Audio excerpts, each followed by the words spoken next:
Jadi Ustaz Mustafa, tadi kenapa kita berangkatnya tentang peristiwa hijrah gitu. Tapi yang lebih utama tadi yang ingin kita gali adalah soal ketika setelah 25 tahun sebenarnya Rasulullah tuh mengalami peristiwa apa sebelum 40 tahun. Karena pasti ada benang merahnya sebagai seorang manusia yang kemudian itu bisa menjadi satu pijakan bagi kita gitu Ustaz. Kenapa kemudian ada jeda tuh dari 25 ke 40 tahun? Pasti kan ada alasannya, ada alasan besar. Apakah memang 40 tahun adalah usia yang matang bagi seorang manusia sehingga di usia itu Rasulullah mendapatkan wahyu pertamanya gitu.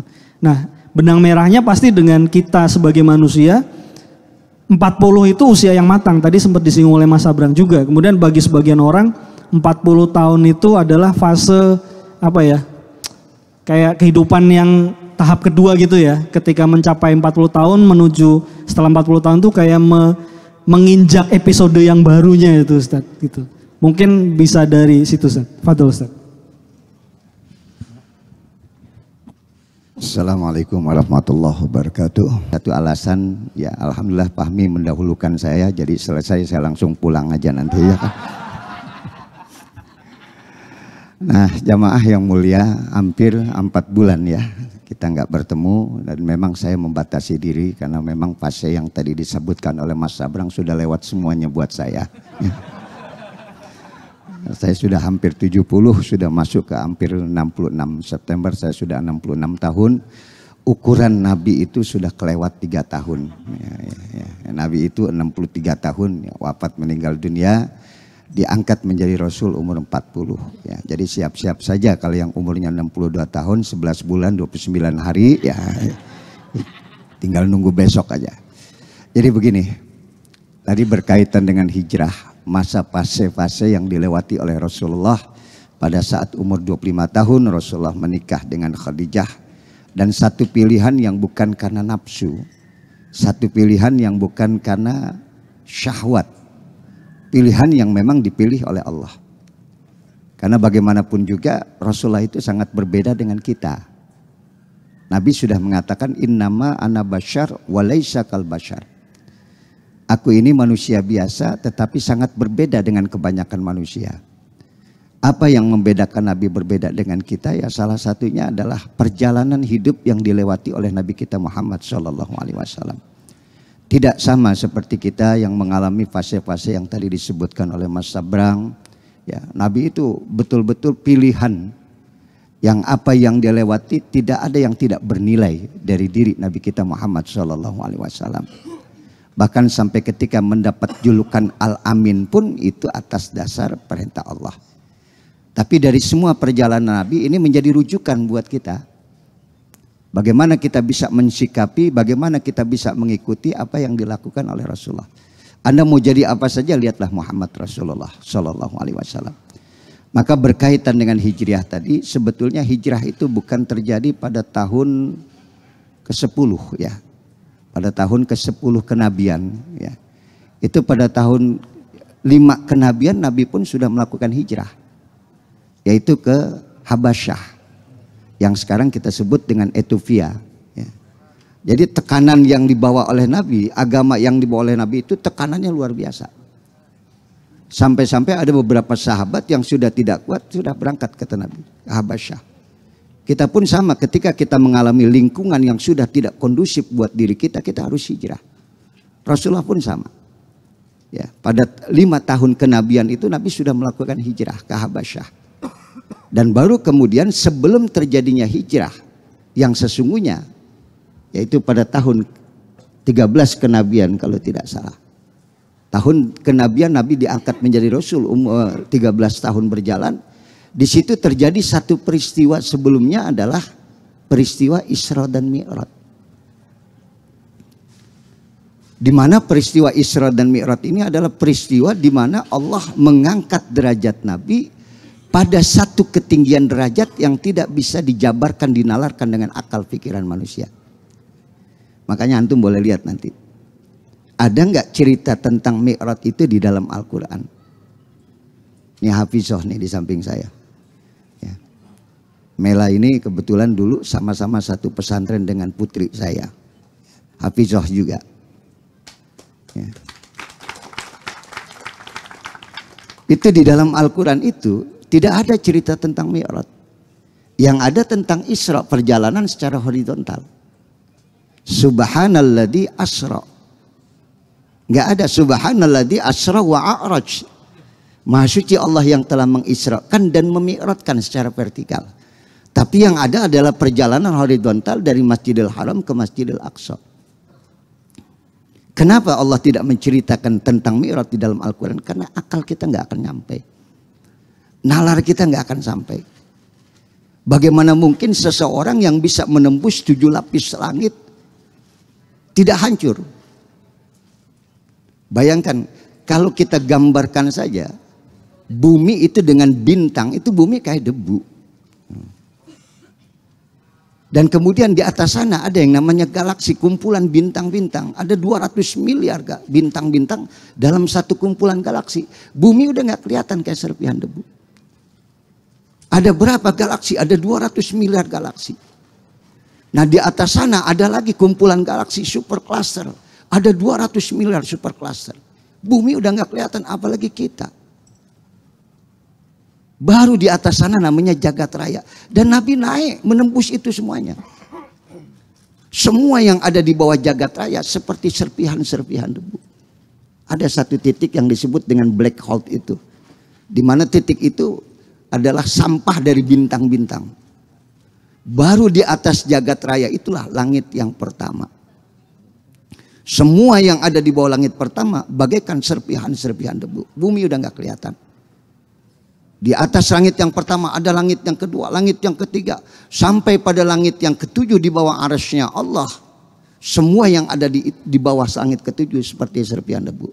Dan ketika Nabi sampai melihat arasnya Allah, wasi'a kursiyuhus samawati wal ardh.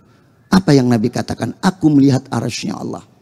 Dan ternyata semua yang ada di bawah arasnya Allah seperti mata uang logam yang ada di dalam baskom. Antum bayangkan tuh baskom, ini ada mata uang logam. Ini mata uang logam ini adalah langit yang ketujuh, langit yang keenam, jagat raya, super cluster, galaksi, bintang-bintang, ente semua ada di sini. Gimana kita bisa menghindar daripada pantauan Allah? Semuanya ada seperti mata uang logam yang ada dalam baskom. Maka itulah perjalanan Muhammad Rasulullah itu semakin banyak tekanan yang dialami oleh Rasulullah. Karena peristiwa Mi'raj itu tidak bisa dijabarkan dengan akal dan pikiran manusia. Dan di situ adalah bagaimana Allah mengangkat derajat Nabi pada satu ketinggian derajat yang tidak bisa dijabarkan, dinalarkan dengan akal pikiran manusia. Maka kalau antum melihat tarhim tuh kalau subuh tuh, salatu wassalamu alaik. Sering dengar itu ya?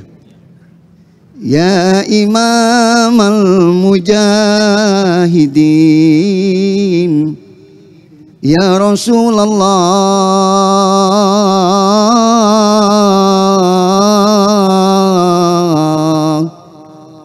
salatu wassalamu alaik, Ya man asra bikal muhaiminu laylan, niltama niltawal anamu niyamu.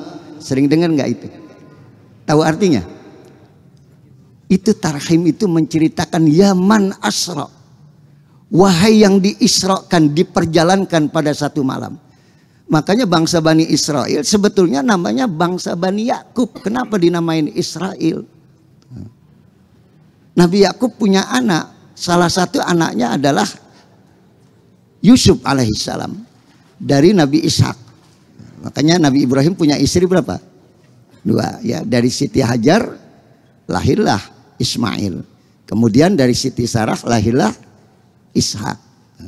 Kenapa Nabi nikah lagi dengan Hajar? Karena lama Nabi nggak memperoleh anak dari Siti Sarah. Makanya ada yang nanya jamaah saya, berarti Ustadz boleh dong kalau nggak punya anak nikah lagi? Lah boleh. Syaratnya lu Nabi, ya kan gitu ya kan. Iya dong. Iya.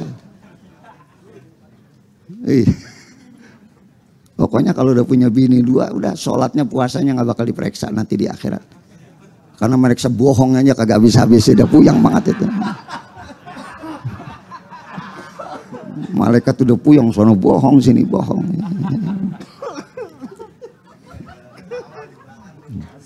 Maafin yang punya bini dua ya. Ini saya ngomong begini ada bini saya, makanya saya ngomong gini.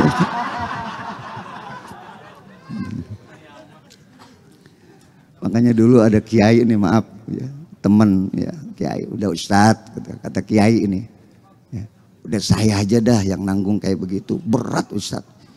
Ya, emang kenapa? Saya bilang, mana udah bikin stempel palsu, ada ceramah di sini, bikin parcel, bikin apa. Akhirnya ketiduran di tempat yang kedua. Bangun subuh ketelatan, anak ambil sorban. Sampai di rumah istri saya nanya, itu kudungan siapa lu bawa? Ya kan? Rupanya salah ngambil. Mau ngambil sorban, yang diambil apa tadi? Kudungan bininya. Udah, satu aja udah, insya Allah ya. Berkah tuh. Jadi kembali tadi saya katakan ya. Jadi tekanan yang dialami oleh Rasulullah itu adalah peristiwa Mi'raj. Sampai Nabi melakukan hijrah. Karena setahun setelah peristiwa Mi'raj itu Nabi melakukan hijrah. Jadi bukan Nabi tidak kuat mengalami itu semuanya, tapi bagaimana sahabat-sahabat yang tidak selevel dengan Rasulullah SAW. Makanya innama ana basyar wa laysa kal basyar. Ya man asra, wahai yang diisrakan. Tadi Nabi Yakub punya anak 12, semua anaknya yang 12 punya anak 12.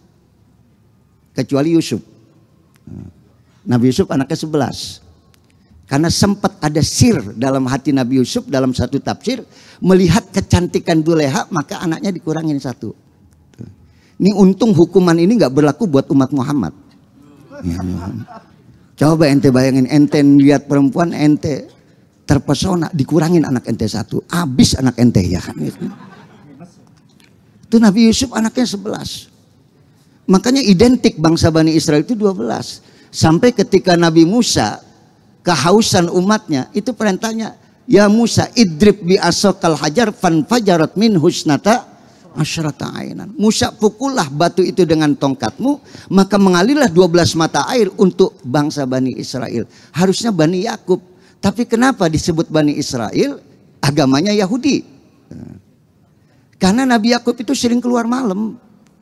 Keluar malamnya itu ngontrol anaknya yang 12 ibadah atau tidak. Maka sampai anak-anaknya ngomong, nih bapak kita nih Isra terus. Makanya disebut dengan Bani Israel. Makanya yang sering keluar malam berarti Israel itu.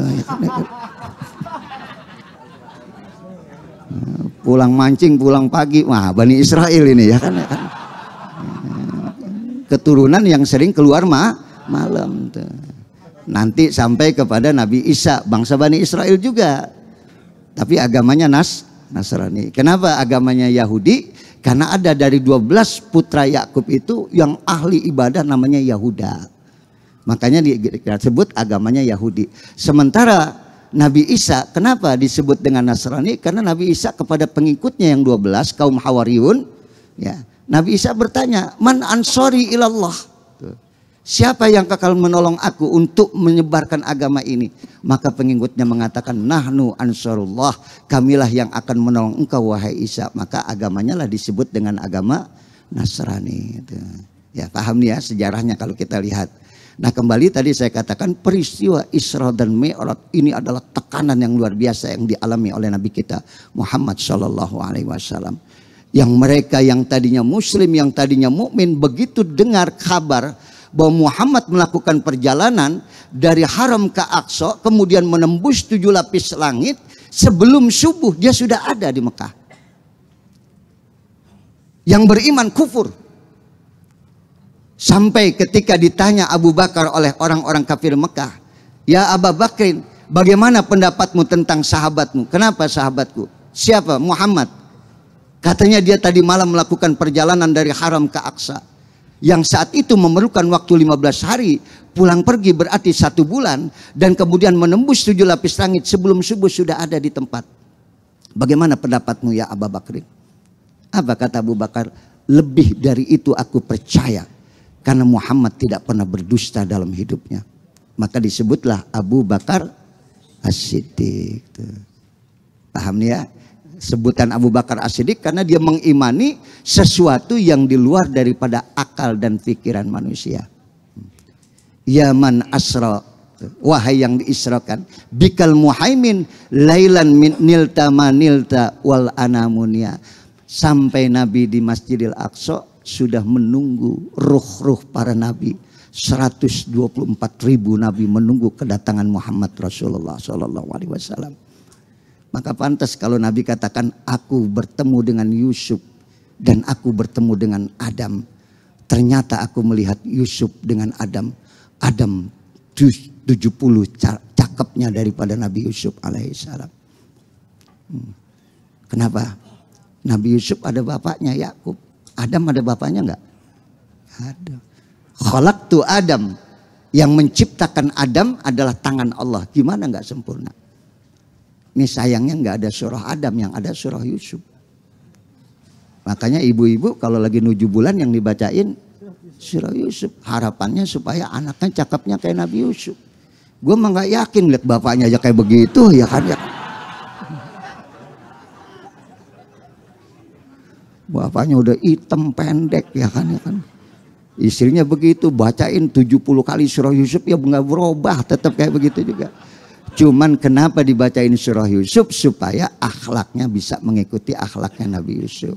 Apa akhlaknya Nabi Yusuf? Tidak dendam kepada saudaranya.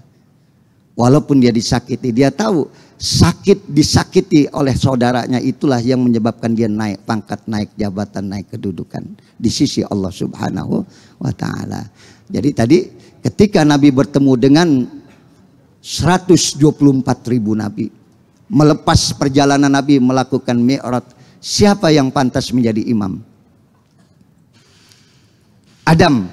Adam adalah bapak dari manusia. Kata Adam, jangan saya nggak pantas jadi imam. Karena sebab saya kalian tidak berada di dalam surga. Ini gara-gara Nabi Adam kita lagi kumpul kayak begini. Coba Nabi Adam gak bikin gara-gara wala taqraba hadhihi syajarah, mungkin ente lagi pada mancing di surga. Saya akan. Lalu siapa yang pantas menjadi imam? Ibrahim, abal anbiya, bapaknya para nabi. Jangan, kata Ibrahim, jangan saya. Saya nggak pantas jadi imam.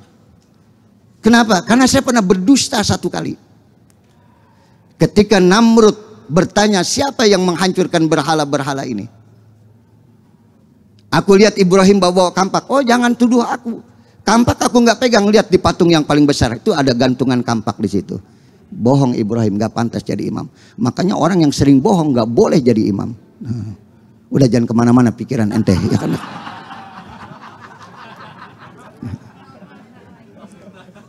Ya. Lalu siapa yang pantas menjadi imam? Nabi Musa. Kata Musa, jangan saya. Umat saya brengsek semuanya. Nggak pantas saya jadi imam. Malu saya ngelihat umat saya seperti itu.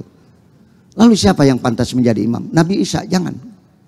Lalu siapa? Assalatu wassalamu alaik. Wa taqaddamta lis-salati fa shalla kullu man fis samai wa antal imamu. Wa taqaddamta lis-salat, majulah engkau Muhammad melaksanakan salat, fa shalla kullu man fis sama, maka salatlah seluruh penduduk yang ada di langit, wa antal imam, dan engkaulah Muhammad yang menjadi imam saat itu. Itu baru secara horizontal saja Nabi sudah menjadi sesuatu yang paling tinggi di antara para nabi-nabi. Belum lagi ketika Nabi melakukan perjalanan Mi'raj. Baru setelah itulah Nabi pulang kembali ke bumi dan tekanan yang sangat luar biasa dialami oleh Nabi kita Muhammad Sallallahu Alaihi Wasallam. Sampai ada perintah untuk melakukan hijrah. Apa yang bisa kita ambil dalam peristiwa hijrahnya Rasulullah Sallallahu Alaihi Wasallam? Strategi yang dipakai oleh Abu Bakar As-Siddiq. Ada Abdullah bin Abu Bakar, ada Asmah binti Abu Bakar, ada Amir bin Fuhairah. Tiga sosok ini yang membantu bagaimana perjalanan Muhammad Rasulullah dari Haram ke Aqsa atau dari Mekah ke Madinah itu tidak terganggu sama sekali. Siapa itu Abdullah? Mata-mata yang ada di kota Mekah, yang mendengar dan mengawasi bagaimana kondisi keadaan yang ada di Mekah ketika Nabi sudah tidak ditemukan di rumahnya, karena yang mereka temukan adalah Sayyidina Ali bin Abi Thalib. Lalu bagaimana Asmah binti Abu Bakar? Dialah yang membawa makanan di Jabal Sur buat Rasulullah dan juga buat bapaknya Abu Bakar. Dan bagaimana Amir bin Fuhairah? Dialah penggembala yang menghapus jejak-jejak langkah Asmah dan jejak langkah Abdullah. Baru setelah itu kita lihat terjadi peristiwa di mana Rasulullah SAW bisa lolos untuk melaksanakan perjalanan dari Mekah ke Madinah, yang saat itu perjalanan hampir 400 kilo. Ya. Nabi melewati jalan yang tidak pernah dilewati oleh manusia. Dan itu ada Suraqah, ya, cerita tentang Suraqah. Bagaimana dia ketemu dengan Muhammad Rasulullah, kemudian dia ingin membunuh, kemudian kudanya terjungkal. Dan sampai 3 kali dia tidak bisa membunuh Muhammad Rasulullah SAW. Dan sampailah Rasulullah membangun peradaban dan sosial di kota Madinah. Dan disambut dengan penduduk kota Madinah yang sudah welcome, terima Islam itu menjadi agama buat mereka. Apa yang sering kita dengar? Tala'al badru alaina niyatil wada wajaba syukru mada'alillahida. Antum bayangin ya, andai kata Nabi ada di tengah-tengah kita saat ini, melihat kondisi kita, melihat umat Islam yang seperti ini, apa Nabi nggak nangis ngelihat kita semuanya? Saat itu penduduk kota Madinah merindukan kedatangan Muhammad Rasulullah. Yang mereka dengar akhlak Nabi begitu luar biasa, perilaku Nabi yang begitu mulia, dan mereka merindukan kedatangan Rasulullah. Mereka sambut dengan tala'al badru alaina min saniyatil wada wajaba syukru alaina mada'al lillahi da'i. Dan di situ ada satu orang, Ummu Sulaim, memberikan putranya kepada Rasulullah. Siapa itu? Anas bin Malik. Ya. Muhammad, ini putraku, umur 10 tahun. Aku serahkan kepada engkau. Huwa syatir, dia pintar. Dan dia akan berkhidmah kepada engkau, Muhammad. Ambillah Anas sebagai pembantu Rasulullah yang berkhidmah kepada Nabi. Dan semua penduduk kota Madinah, silakan kamu ambil tanah di mana Muhammad, ambil. Kami serahkan kepada engkau. Ini tanah saya, ambil apa yang mau, kamu mau. Kata Nabi, biarkan onta ini berhenti. Di mana onta ini berhenti, disitulah aku akan membangun rumah. Dengan bijak perilaku Nabi. Tidak dengan hawa nafsunya. Biarkan onta ini berhenti. Sampai onta itu berhenti di satu tempat yang sekarang menjadi kuburan Nabi kita Muhammad SAW. Maka 10 tahun Anas bin Malik berkhidmah kepada Muhammad Rasulullah. Dan ketika dia akan berumah tangga, dia minta izin kepada Rasulullah. Ya Rasulullah, mungkin besok saya tidak lagi akan bersama-sama dengan engkau. Kenapa? Karena aku akan berumah tangga. Baik Anas, aku berterima kasih kau sudah mendampingi aku 10 tahun. Sebelum kita berpisah, salni, apa yang kamu inginkan dari aku? Ini kita berandai-andai nih. Andai kata Nabi ada di tengah-tengah kita, kemudian Nabi tanya, ente mau minta apa? Catatannya banyak benar tuh. Yang belum nikah pengen nikah lagi.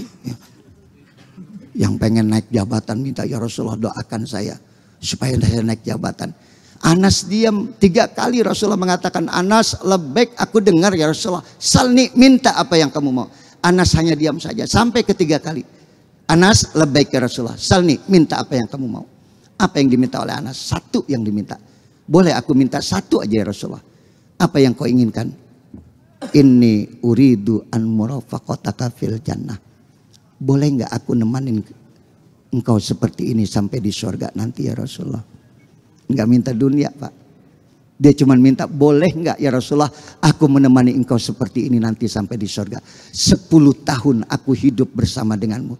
Tidak ada wajah yang paling sedap kupandang melainkan wajahmu. 10 tahun aku hidup bersama denganmu, tidak ada kata-kata yang paling menyejukkan melainkan keluar dari lisanmu.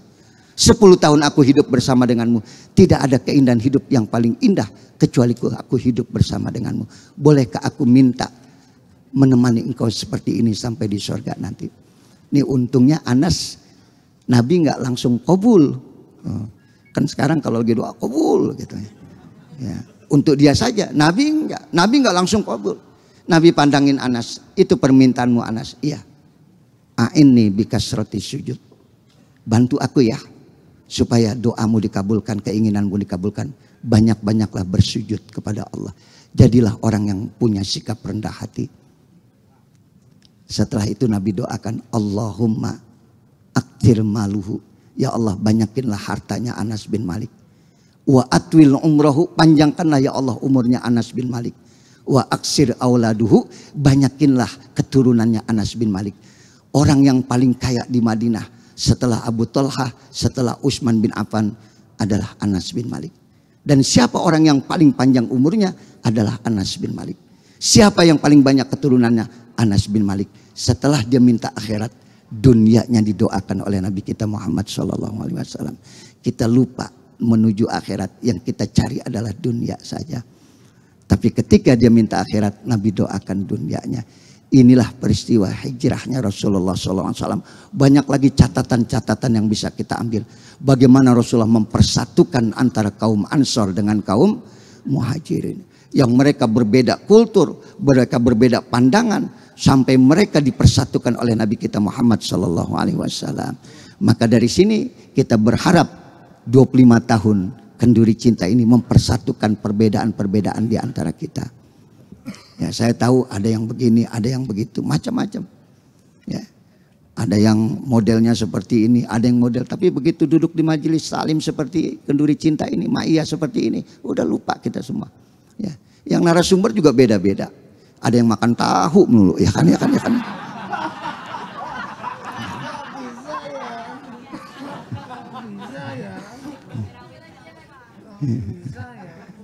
Ya udah berbeda-beda kita, tapi tadi 25 tahun perjalanan Kenduri Cinta, alhamdulillah kita bisa sampai seperti ini.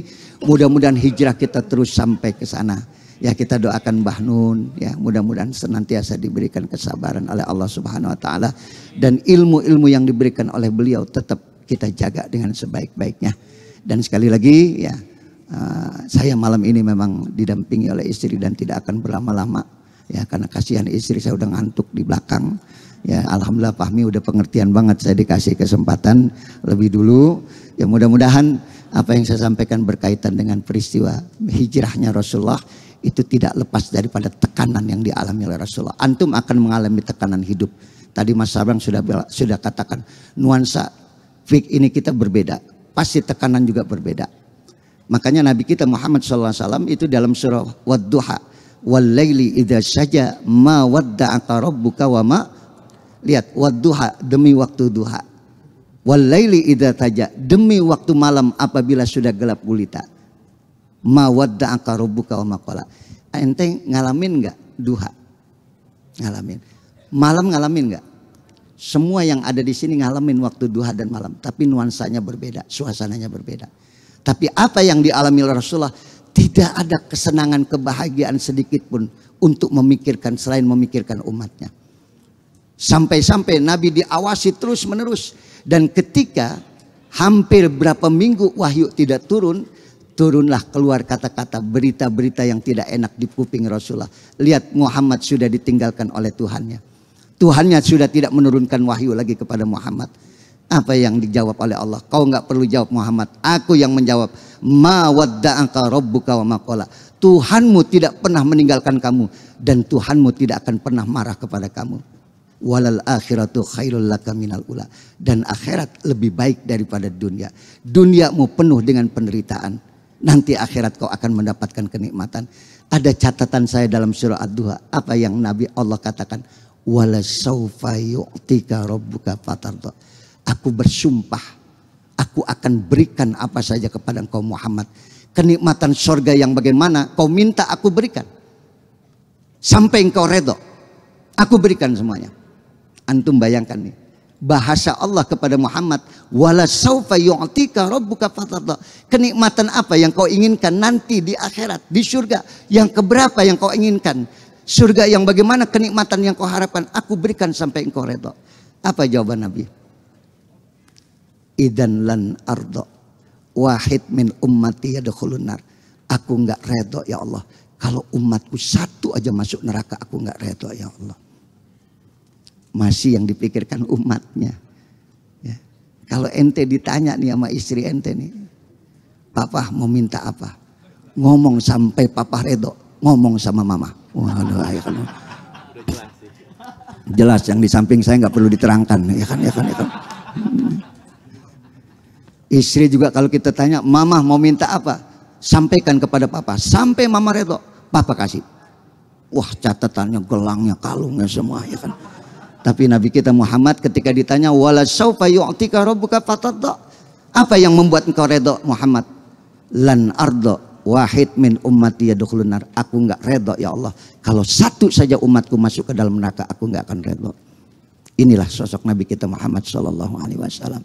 Makanya mudah-mudahan tambah mahabbah kita kepada Muhammad Rasulullah sallallahu alaihi wasallam. Ini saja barangkali sekedar dari saya ya. Usi nafsi wa yakum bitaqwallah. Assalamualaikum warahmatullahi wabarakatuh.